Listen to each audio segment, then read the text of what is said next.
قال إني جاعلك للناس إماما قال ومن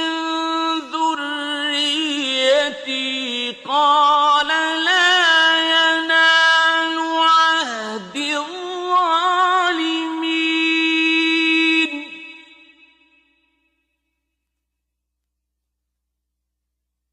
وإذ جعلنا البيت مثابة للناس وأمنا واتخذوا من مقام إبراهيم مصلى